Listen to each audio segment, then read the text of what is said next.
Please give Professor Lustig a warm welcome.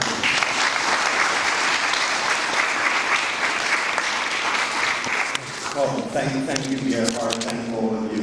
I want to tip my hat to all the other speakers, in particular Rick, who we were the OGs. We were here at the beginning of this, and it was in an auditorium 10 years ago, and I remember Rod Jackson sitting up at the top of the auditorium, basically heckling me, and I dare any of you to do that now. So we have heard this morning about what the problem is, and I couldn't agree with Rick more. The problem is this molecule fructose, which is half of dietary sugar and also a metabolite of glucose, and does damage very specifically through processes that have absolutely nothing to do with its calories. That's the important thing here.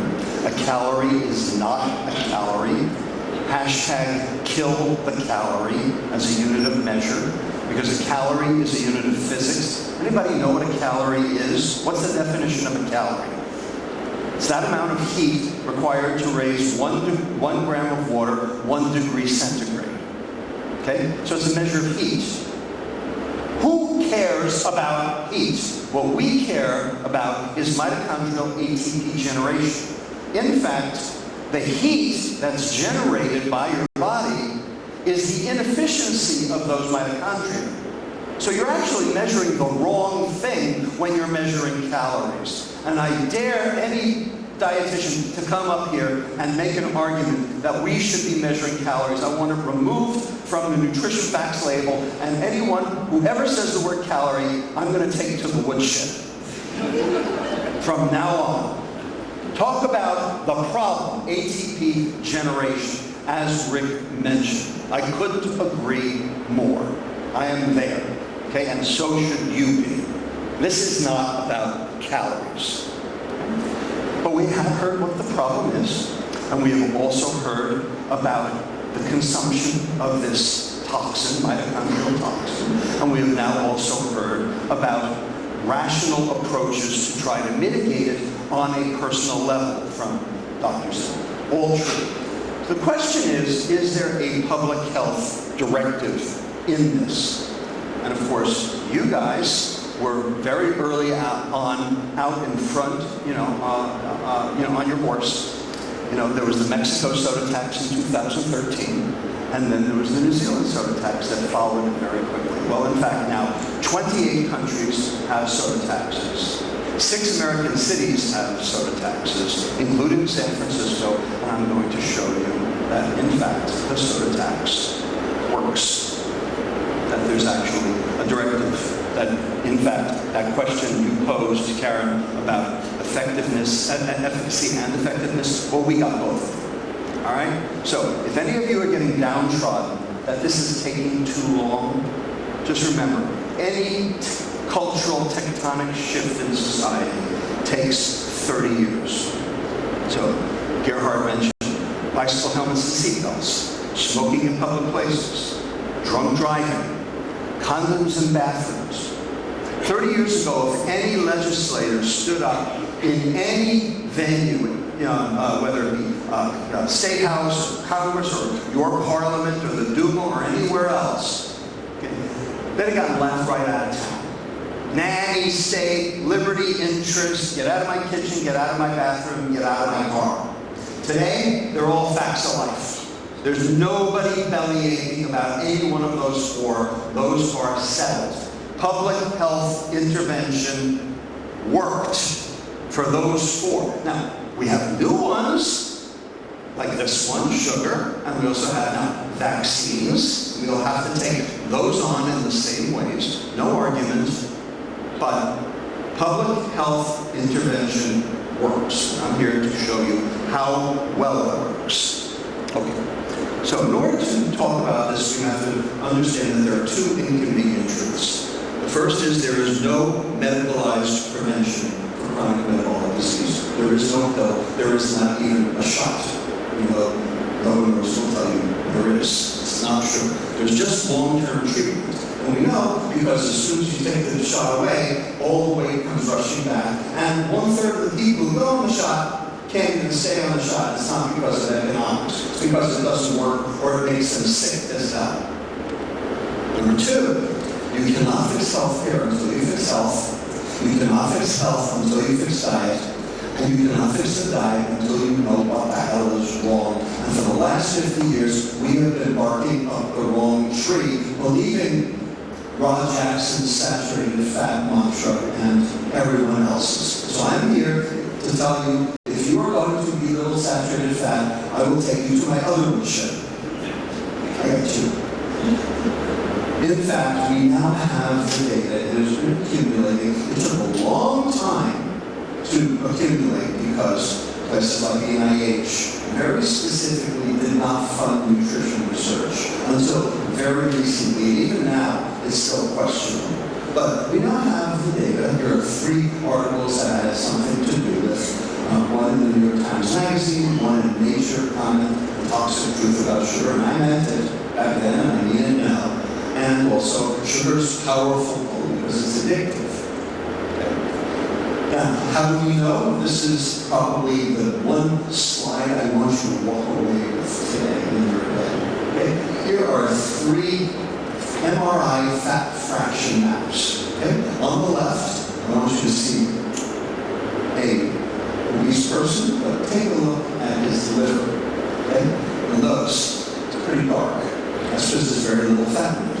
2.6% liver fat. That's perfectly fine. This guy will outlive you. This is what we would call fat healthy. I think look at the guy in the center. This guy's got metabolic syndrome. This guy's got obesity plus 24% liver fat. And this guy's sick. I think look at the guy at the right. He's got very little in the way of subcutaneous fat on his size. But take a look at his liver, 23% liver fat. Thin sick, fat healthy. So it's not the fact that you can see that counts, it's the fact that you can't see. We actually have a name for this. It's called TOFI, T-O-F-I, thin on the outside, fat on the inside, real medical term, 1,500 Medline citations, coined by Dr. Judy Bell, a neuroimager at University College London. So my question to you, all of you right now, sitting here, are you a TOFI? How would you know? How would you know? Does your doctor know? If your doctor knows, how come your doctor hasn't told you?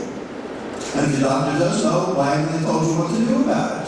This is the problem, and this is where public health can actually make a difference, right here. So, this goes along with what Rick told you about fructose being diverted to fat, because this is due to fructose. Because children now get the diseases of alcohol. Fatty liver was the disease of alcohol, but now it's the disease of 5-year-olds. And 5-year-olds don't drink alcohol. But boy, oh boy, do they consume fructose, because fructose is turned into fat in the liver. Same disease. Alcoholic fatty liver disease, non-alcoholic fatty liver disease. Same disease, different substrate. Because fructose and alcohol are metabolized identically. That's why. In addition, I mentioned fructose was addictive. And here's economic data that actually proves that. Anybody familiar with the concept of price elasticity? So that's how will consumption of a given substance change when the price of that substance goes up 1%. Now, if a substance is price elastic, then consumption will go down to match the price going up. Everybody got that? That's price elastic.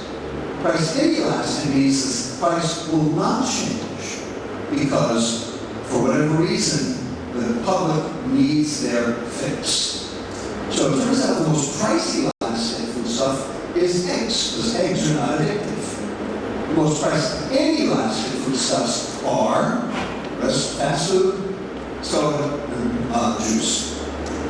So we have economic, we have scientific, we have epidemiologic, we have demographic, and of course we have imaging data to demonstrate that in fact, sugar, specifically the fructose molecule, is addictive. I won't belabor that, but I will give you a 3-hour lecture on just that. So we have hard causal evidence, science, causal evidence for sugar and for diseases. Okay? Liver fat due to mitochondrial dysfunction because fructose is a mitochondrial toxin because it reduces the generation of ATP, like Rick told you. Glycation, because fructose binds proteins 7 times faster and induces 100 times the number of oxygen radicals, which then do damage to cells and kill them. The microbiome, because it changes gut permeability, because it reduces ATP within intestinal epithelial cells, reducing the tight junction integrity and allowing stuff to pass through into your bloodstream to get systemic inflammation. The reason for food allergies, the reason for increasing autoimmune diseases with sugar, and finally addiction. Okay? We also know for sure, again, causational data, fructose in diabetes, fructose in heart disease, fructose in fatty liver disease, and of course fructose in tooth decay for Rob B. will hold to pick up later on today. And we also correlational data, not causational yet, for fructose in cancer, fructose in dementia, and Rick mentioned both of those in his talk. Exactly right. We're working on it. Okay, the data is strong, but it's not strong enough to be absolutely sure yet. So I'm being very careful about what I say because, I don't want to say something. I don't want to overstep the science. All right, so fructose disease, okay, they are not just linked, they are causally linked. So the question is, what can you do about it? So what are the rationales for a public health intervention? Well, you have to meet these 4 criteria. This is what the public health community has established as a reason for regulating a substance. It has to meet these 4 criteria. Unavoidability or ubiquity, well, sugar's that. Toxicity, where it showed sugar's that. Abuse, I haven't showed it, but the price elasticity showed sugar's that too. And finally, externalities. A negative impact on other members of society. Like, for instance, tobacco, secondhand smoke. Your tobacco affects me. Alcohol, drunk driving. Your drinking affects me.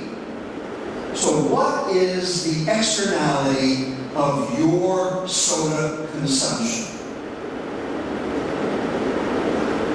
Any? Oh, you better believe it is. What is it? Come on. What's the externality of your soda consumption? How about no health care? Okay? Medicare in America is going broke by the year 2026. That's just 2 years from now. And Social Security is going broke by the year 2029. Why do you think Trump has a Department of Government Efficiency that is about to slash both Medicare and Social Security? Well, I'll be honest with you. I'm going to be 72 when I'm ready for Medicare, and there won't be Medicare for me. Okay? And I work really hard for my affiliate Medicare and my Social Security. That's not okay. So, is there a public health intervention? Does public health intervention work? And the answer is absolutely. And it works through this concept called the iron law of public health, which states reducing the availability of a substance will reduce its consumption, which will reduce its health harms. It's the iron law. Okay? So, how can you structure such an intervention? Well, you can do a targeted intervention, and there are strengths and weaknesses to those, and here they are.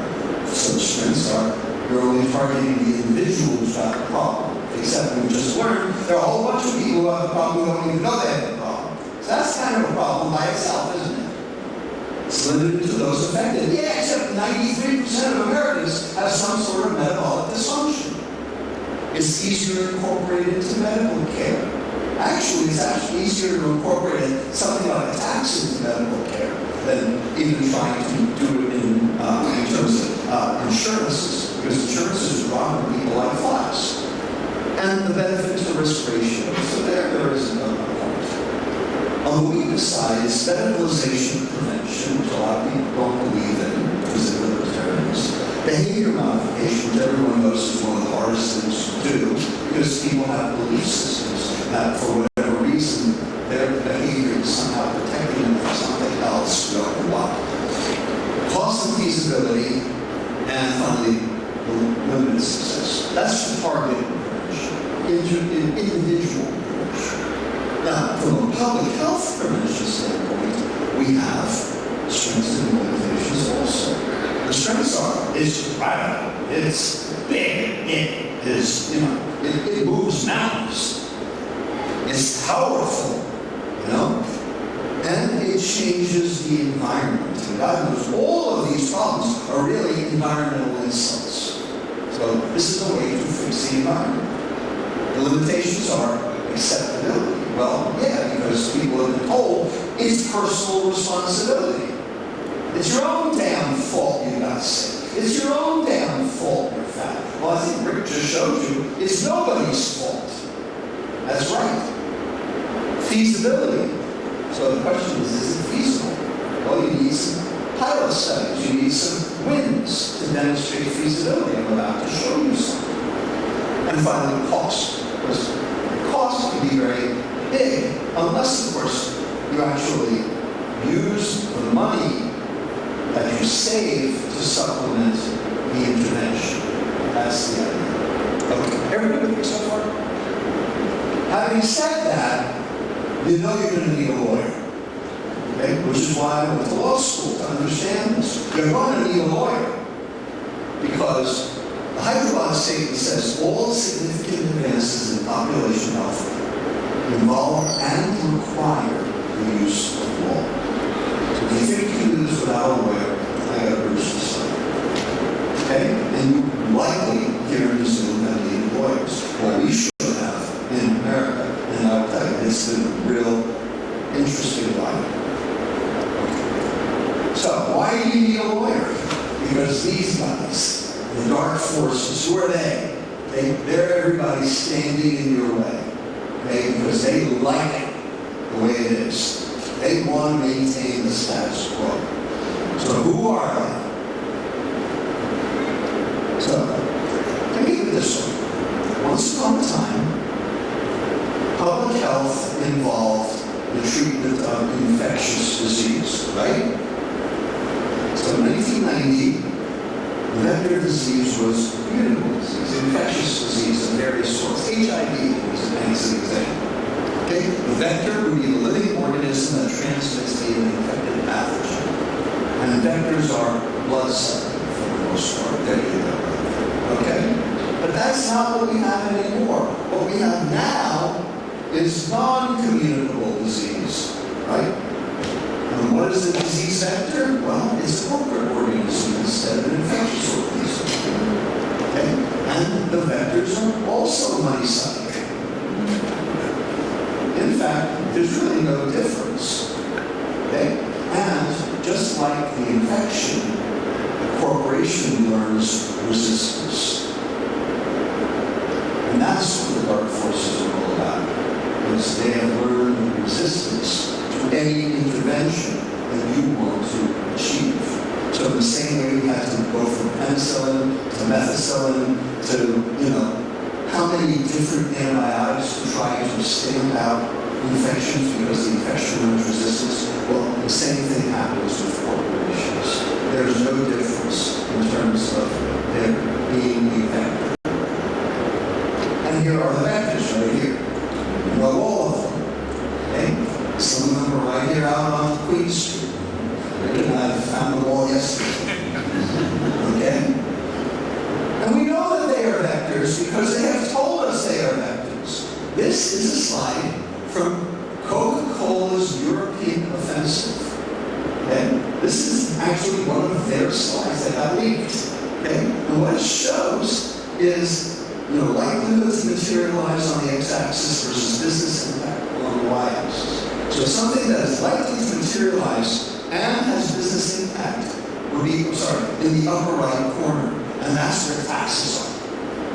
They will do anything to prevent taxes. So they are absolutely lined up, every lobbyist, every lawyer, very specifically to make sure taxes never get enacted. How are we doing so far? Terrible. Yeah, terrible. So how do corporations actually distort science? Because they do. So they manipulate the research question, so that you're actually answering the wrong question. They fund and publish research that supports their own interests and pollute the data while they do it. They suppress unfavorable research. They distort the public discourse about the research. They change or set scientific standards to serve corporate interests. I'll show you that. Disseminate favorable research that directly to the decision maker, right to the policy people, bypassing normal channels of scientific discourse. And you know that they have been doing all of those right under your nose. And you seem somewhat incompetent in being able to deal with it. And the reason you're incompetent in dealing with it is because you're doing it all alone.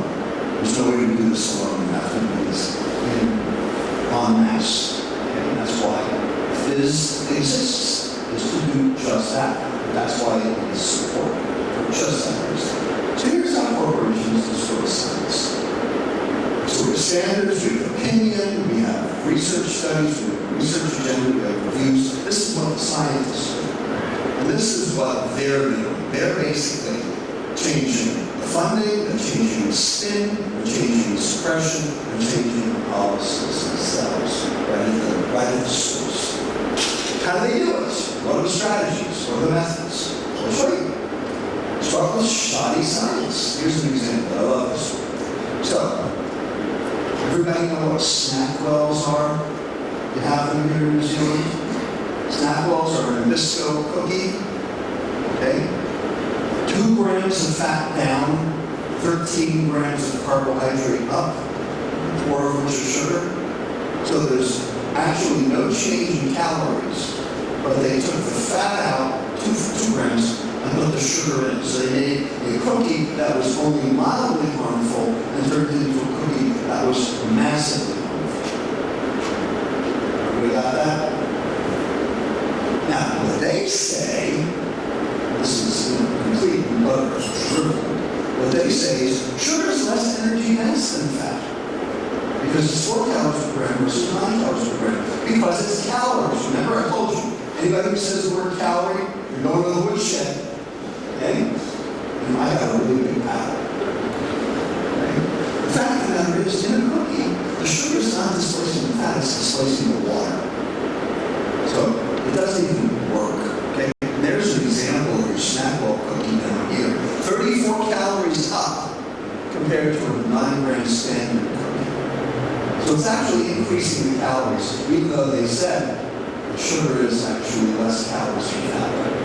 So you're taking me to the woodshed. Yeah, right. All right. So here's another example. They say, take a look at this slide over here. They say that the rate of obesity, okay, which is up in the red, is going up, even though the total amount of sugar consumption in the United States is going down in the black. You see that the obesity is going up in the red, while the sugar consumption is going down in the black. So clearly, they don't correlate with each other, so it can't be true. Well, it turns out that the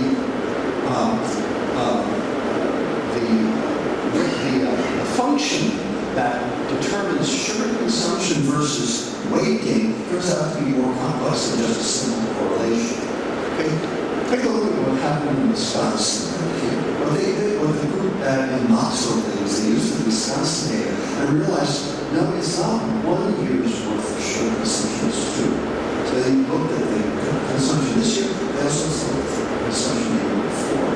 When they did the fancy calculus and that equation that you see on there, now it matches the data perfectly. So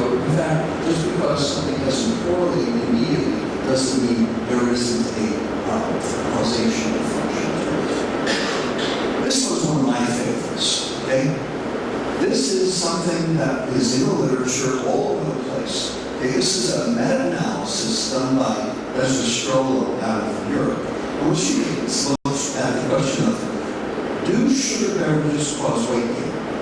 Okay? And there were 12 data points. Okay? 10 said a positive association. There were 10 showed positive association, 2 showed a negative association. Turned out the ones that showed a negative association were all funded by the sugar companies. The ones that showed positive association were all funded by independent resources. Okay? This was my actual favorite. So I have a nemesis, and I have a personal gadfly. I have a guy who goes around the entire world basically saying Robert Lustig is an idiot. Okay? His name is John Stephen Piper. And John Stephen Piper is not an idiot, he's a crook. Okay? I may be an idiot, but he's a crook. Okay? I can prove he's a crook. I will on that slide. Here's what he did. He published, he takes money from everybody. His wife works for Unilever, Ben & Jerry's, and the Ashton.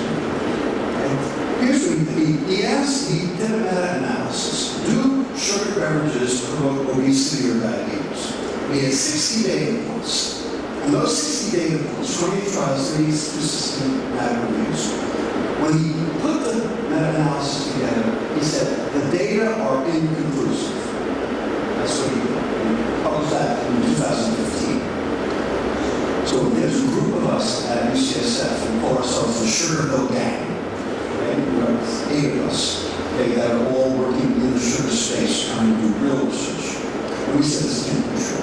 So my colleague, Dean Schillinger, who's the head of internal medicine at San Francisco General, he repeated Stephen Piper's meta-analysis the exact same way, using the exact same data points, the exact same procedures as did Stephen Piper, except for one thing. He did one thing different. He added one variable: food company sponsorship. And when he did that, now he had 2 groups. He had those with food company sponsorship, 26 studies, and he had those that were independent, 34 studies. When he looked at the 26 studies that were sponsored by the food industry, none of them showed a relationship between sugar and obesity or diabetes. When we looked at the 34 that were independently funded, 33 of the 34 showed a very clear relationship between sugar and diabetes, and a very significant p-value. So what is this telling us? It is telling us that the data in the literature is polluted. It is contaminated. And it is contaminated by the food industry because it serves their purposes. So they can point back and say, see, it's inconclusive. This is a direct, well thought out strategy on it. How about buying scientists? Anybody know who this guy is? Evil personified. And that's who this is. This guy's name is Fred Stair, and he was the founder and head of the Department of Nutrition at the Harvard School of Public Health for 42 years. And he was on everybody's take. And this guy basically went to Congress and testified that the best thing that children could eat for breakfast was breakfast cereal. Okay? Famous YouTube video, you can watch it today if you want. Well, it turns out Dr. Stair had a few conflicts of interest. This was actually written on the back of a napkin by one of his postdocs. Okay? And that got retrieved and put within this paper. Okay? This is one I was telling you about yesterday. So this is published by the Center for Consumer Freedom, which is a public relations arm of the food industry. Okay? And their whole thing is that no government intervention, no regulation whatsoever. Libertarian, eat what you want group. Okay? This is the campaign against high fructose corn syrup. So, the Sugar Association hired a company called the Academic Network. Sounds very academic. Nothing but. Okay? To organize an external scientific advisory committee to aid in the Sugar Association's scientific endeavors.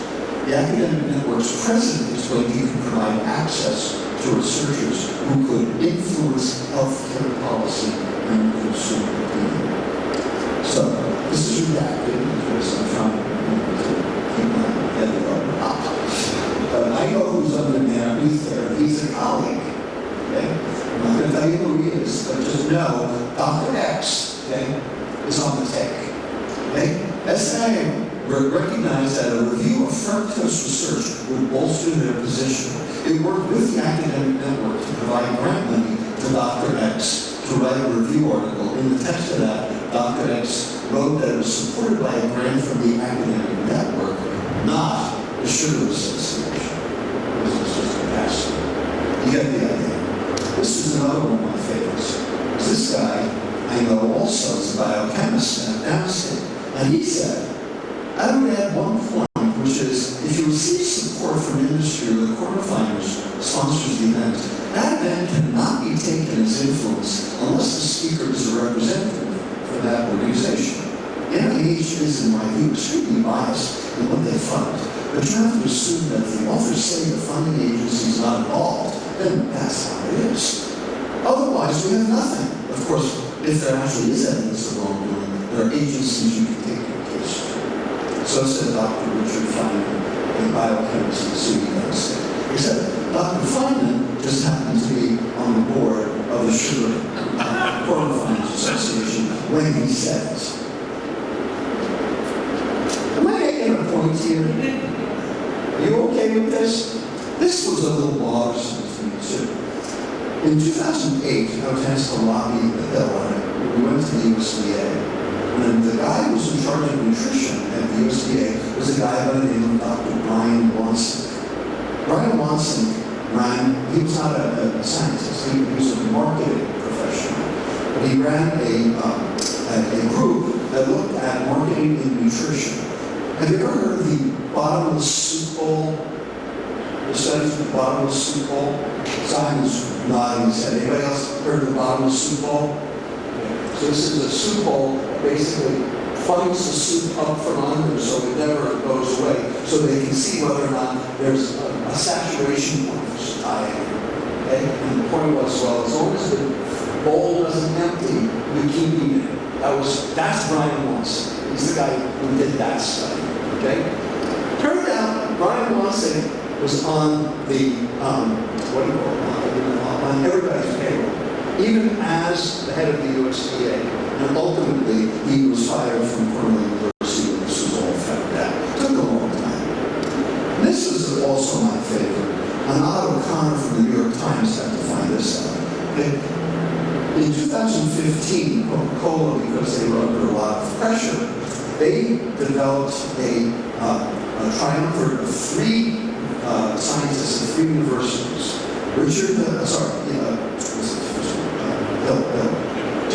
Jim Hill at the University of Colorado, who Greg knows very well, has worked with him.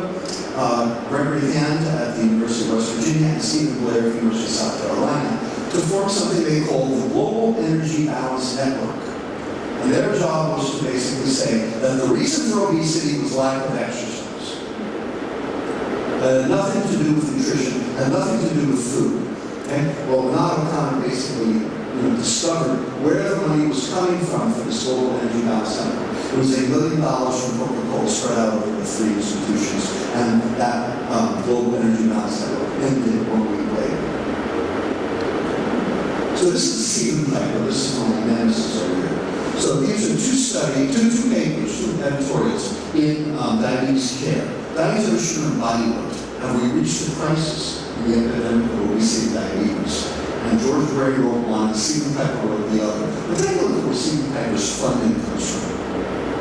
And that's his laundry list of disclosures. It's pretty impressive. And the two studies that actually showed proximate cause for sugar diabetes, one of which was mine, they were not even mentioned in Stephen Piper's analysis. And the reason was obviously didn't fit his purpose.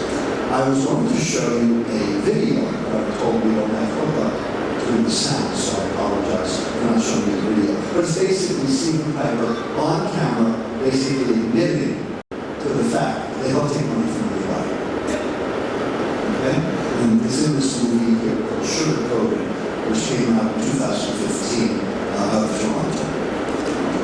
This is the web of Coca-Cola funded research. Okay? That has not been disclosed. Not been disclosed. There's Stephen Becker down there at the bottom right. Okay? But there's a whole bunch of other people in this story as well, whom I'm not mentioning right now. How about the CDC, the Center for Disease Control? Turns out, this was the head of the CDC under Trump. Her name is Brenda Fitzgerald. She's an OBGYN. She says childhood obesity requires movement. Just so happens she's on the board of Coca-Cola and the head of the CDC. This is kind of the smoking gun right here. In 1971, the National Institute of Dental Research came out with a study paper basically saying that we need to do something about dental caries in America. And instead of talking about nutrition, instead of talking about sugar, instead of talking about the real cause of dental caries, this paper basically had the National Institute of Dental Research focused on developing a caries vaccine. So how's that caries vaccine working for you? And in fact, my colleagues, Laura Schmidt, Christian Carnes, and Stan Glass, basically found a paper trail demonstrating that not only did they know, but that this was a very specific ploy to infiltrate the halls of science.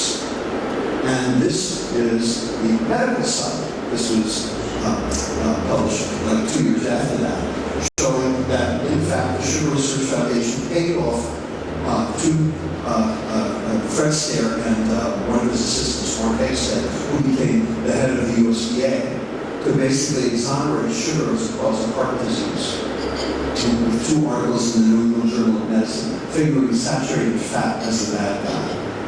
And as it says here, the Sugar Research Foundation set the review's objective, contributed articles for inclusion, and received drafts. The Sugar Research Foundation funding and role was not disclosed. That's exactly right.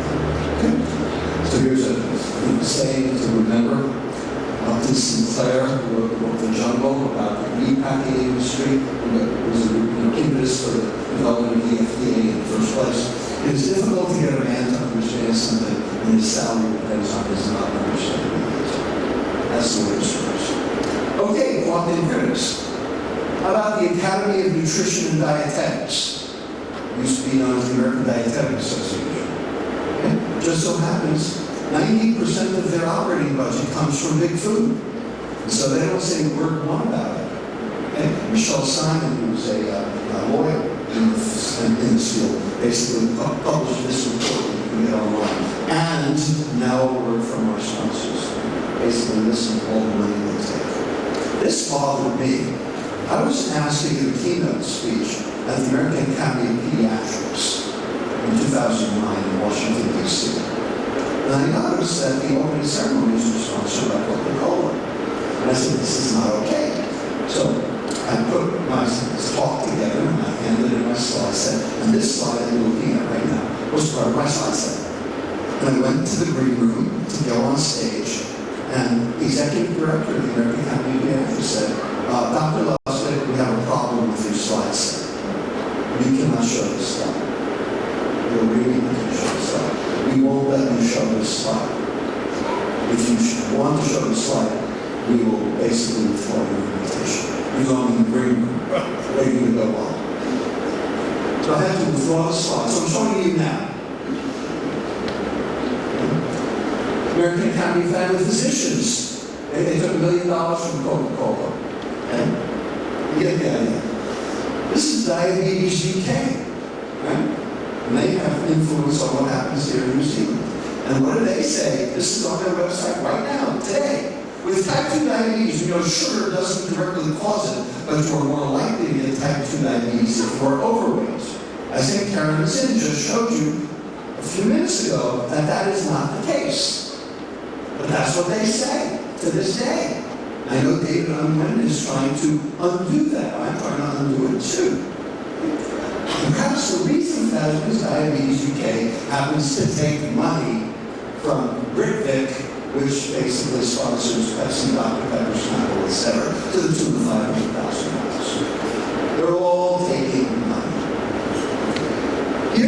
study that was done of 96 public health organizations in the United States and which ones are being funded by the software industry. 96. We didn't government oversight. And this was the sugar information. It was a public relations arm of the sugar industry back in 1972. Okay? Sugar's quick energy can be the willpower you need to eat less. Really, the fat time of day, you're really hungry and ready to eat two of everything. Here's how sugar can help. This ultimately led to sugar commission being closed down. And people realized that we had a problem with advertising, especially for children. And so legislation was introduced into the American Congress in 1979 to ban marketing of junk food to children. This was known as the kid thing tobacco. The food industry was so incensed that they basically lobbied every member of Congress to do away with this bill, and not only that, but to actually pass another bill modernizing the Federal Trade Commission so that they now had no power, no enforcement power, so that this could never happen again, because this is too dangerous. And when you look at who's taking the money, Lawrence Lincoln was the chairman of the Senate Committee on Agriculture, and you can see that in 2004-2010 were re-election years. Look where the money's coming. It's coming from big food, big ag. And a little closer to home here, who here has heard of ILSI, I-L-S-I, International Life Sciences Institute? This is another front arm of the food industry, specifically first started by a guy who used to be a Coca-Cola executive. And it turns out that they actually run the Chinese FDA today. They are in charge of the Chinese FDA, ILSI, which is basically an outgrowth of Coca-Cola. All right, market saturation. Everybody recognize Quick Draw and Grow Up? Okay. Well, here are the 10 worst children's cereals. Those Honey Smacks and Quick Draw, sponsored 56% sugar, and they still are today, despite all of this. And Fruit Loops, which is actually on the National School Breakfast Program in the United States, 29% of kids eat the National School Breakfast Program breakfast. Okay, 42% sugar. Where is the sugar? It's in everything. I mean, some of it's obvious, some of it's in beverages, some of it's in desserts, you know those. But it's in everything else, too. And that's the point. So, that National School Breakfast Program breakfast is 41 grams of sugar. The American Heart Association says the upper limit for children should be 12 grams per day. Not 41 grams at breakfast. And we know that they've been doing this very, very specifically. Because back in the 1980s, we may have heard that the cigarette company started buying up the food companies. Philip Morris changed his name to Altria when they started buying food companies like General Foods. And so they were in charge of mac and cheese and Jell-O and Kool-Aid and Oscar Mayer. Okay, and Marjorie Nabisco, Pacific Line, Wild Punch, and Del Monte, Nabisco. Okay. And we actually look at the composition of the food before Altria bought it and after. You can see that they added sugar to everything because they know that sugar is addictive. That's why they bought the food companies, to use the same methods for marketing and for distribution. Nestle's doing it today. And you probably heard about this. They're adding extra sugar to baby formula here in Micronesia and Southeast Asia. You know what they say is the reason? Well, the iron tastes metallic. Are you kidding me? Are you freaking kidding me? First of all, if they're putting iron in that tastes metallic, that's ferric iron, which means it's not getting absorbed. Ferrous iron does not taste metallic. I mean, that's the stuff that does get absorbed. So if that's the case, then they're doing something wrong to start with. But that's their excuse. That's their excuse for adding extra sugar to baby formula here in Southeast Asia and Micronesia. Are you kidding me? And they've saturated everywhere, including medicine. This is Ronald McDonald's Children's Hospital. AstroTurf groups. Okay? So we have nonprofit groups that are funded by the Sugar Association, specifically Africa sponsor, like something called Citizens for Health. It turns out the executive director for Citizens for Health used to be the head of the Senate's Government Operations Subcommittee on Government Research. Very specific. Now, this is getting more to the point. So this is soda taxes. And here's a guy by the name of Michael Marlowe. And he says, I received no funding of any kind for working on this manuscript. He says, it's a dismal record of soda taxes. Okay? Except that Michael Marlowe has a very long history with Philip Morris. And here it is. Right? This is out of the UK. This is the International Economic Association. Everybody heard of them? IEA? They're bad guys. They do all sorts of stuff. They published this thing called Sweet Truth. It basically said there's nothing wrong with sugar. Sugar is perfectly fine, and the government needs to keep the rubby paws off it. Okay? This is their list of things that they say, that there are their summary statements. Okay? And I'm not going to read them all to you because of time, but if you read through these, okay, all of them are false. Every single one of them are false, and of course, people should know that. Okay? So, Brent Schofield and Seymour Hocher and I wrote this back at them. Okay, the science against sugar alone is insufficient in tackling the obesity and type 2 diabetes crisis. We must also overcome opposition from vested interests. Basically, very specifically, calling out the IEA, because they're completely opaque. They will tell you who the money is coming from. But we know it's coming from taking money. Marketing to children. How about this? How about this? Now, the drinks are on us. Publix, which is a supermarket chain in Florida, says it's rewarding top grades with free apple juice and sodas. Students be slurped with thirst for knowledge.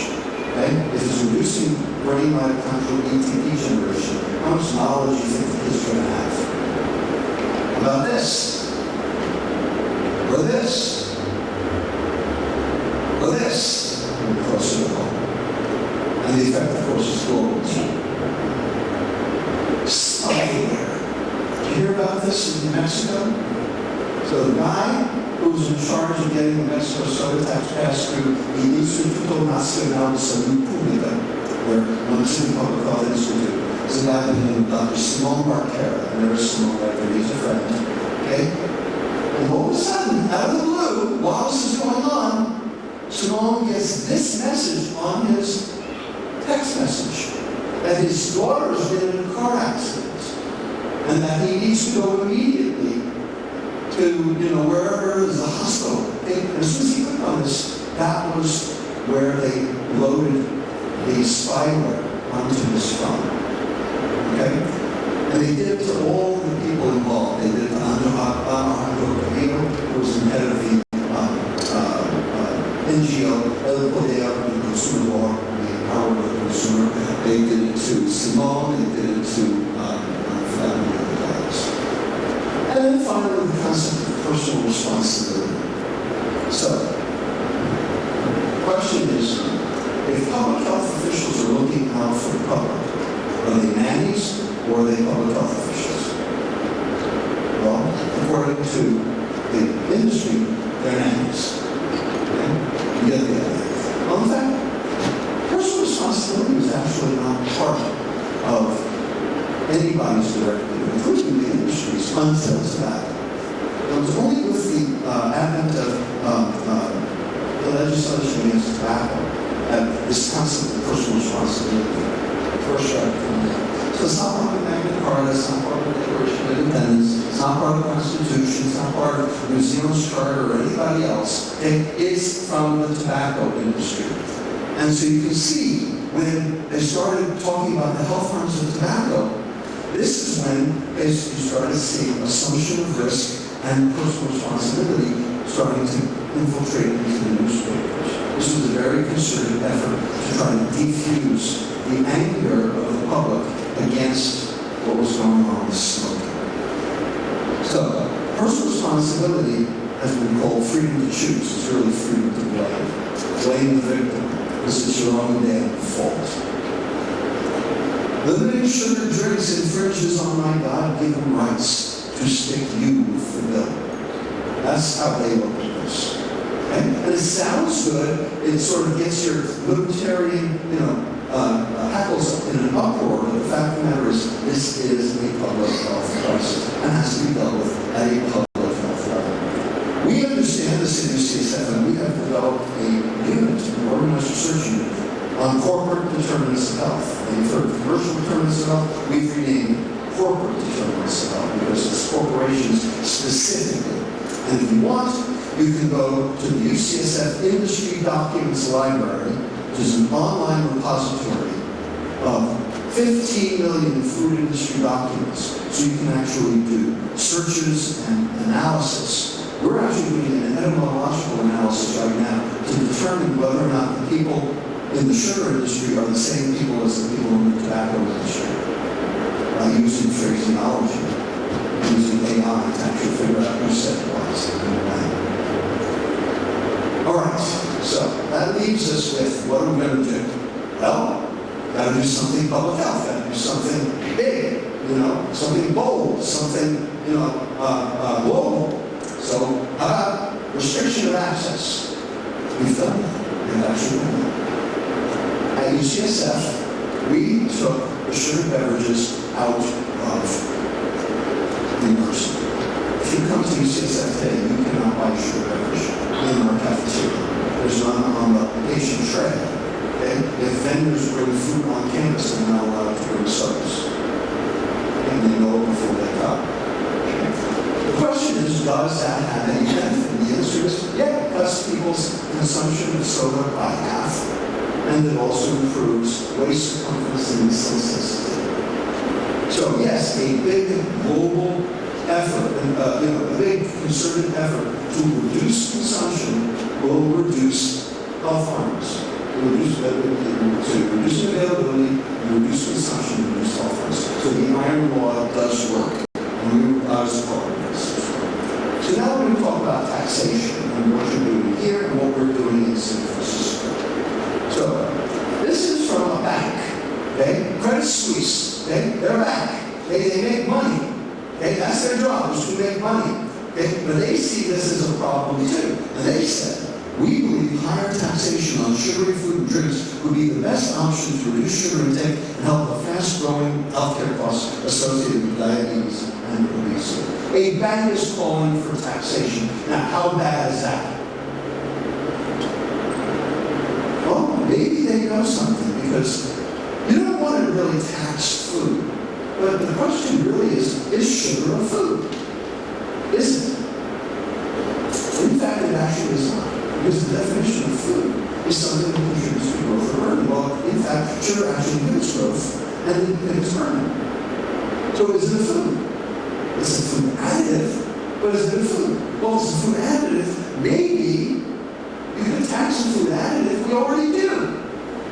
It's tax several. Okay? So if you look, in fact, sugar provides only energy, which should make it a food, right? But you need an energy source that is not necessary for life, that there's no biochemical reaction in the body that requires it, is not nutrition. When consumed in excess, it is toxic, and we love it anyway as addictive. Can anybody name a substance that fits these criteria? Anyone? Come on. You all can. Alcohol. Alcohol. Alcohol is not a food, is it? Karen, you're a dietitian. Is alcohol a food? Is alcohol a food?